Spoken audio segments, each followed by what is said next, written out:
చాలామంది ఇళ్లలో పెద్దవాళ్ళు ఇలాగే చేస్తున్నారు. నేను చాలా కామన్‌గా చూస్తున్నాను. పెద్దవాళ్ళే కాదు, ఈ మధ్య యంగ్ వాళ్ళు కూడా ఇంటర్నెట్‌లో చదువుకోవడము, సొంత మెడిసిన్స్ యూజ్ చేసేయడము అట్లా చేస్తున్నారు.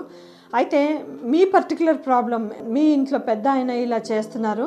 అది అంత మంచిది కాదు. ఎందుకంటే ఎక్సెస్ మెడికేషన్స్, టాక్సిసిటీ, బాడీలో టాక్సిక్ అవ్వటానికి, రీనల్ ప్రాబ్లమ్స్, కిడ్నీ ప్రాబ్లమ్స్ రావటానికి, లివర్ ప్రాబ్లమ్స్ రావటానికి చాలా అవకాశాలున్నాయి. ప్లస్ ఈ మెడికేషన్స్ అన్నీ కూడా ఏ డాక్టర్ దగ్గరికి వెళ్ళినా కూడా లిస్ట్ మొత్తం చూపించడం చాలా ఇంపార్టెంట్.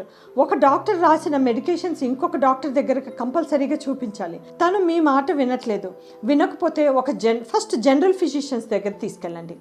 వాళ్ళు లిస్ట్ అంతా చూసి ఏ మెడిసిన్స్ ఎట్లా ప్రాబ్లం చేయొచ్చో వాళ్ళు ఎక్స్ప్లెయిన్ చేస్తే వింటారు. జనరల్ ఫిజిషియన్ మాట వినలేదు అంటే నెక్స్ట్ సైకాలజీ దగ్గర తీసుకెళ్ళి సైకోథెరపీతో అసెస్మెంట్ చేయించాలి.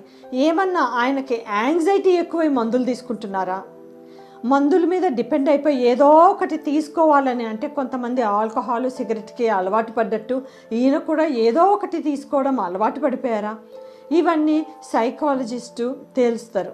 లేదు చాలా సివియర్గా ఉంది, ఎంత చేసినా ఆయన మానట్లేదు అంటే అప్పుడు సైకియాట్రిస్ట్ దగ్గరికి తీసుకొస్తే ఆయన యాంగ్జైటీ, డిప్రెషన్ వల్ల ఇలా చేస్తున్నారని తేల్చి ఆ మందులు ఇచ్చి కరెక్ట్ చేసి అతను వేసుకునే మందులన్నీ కూడా స్టాప్ చేసేటట్టు చూస్తారు.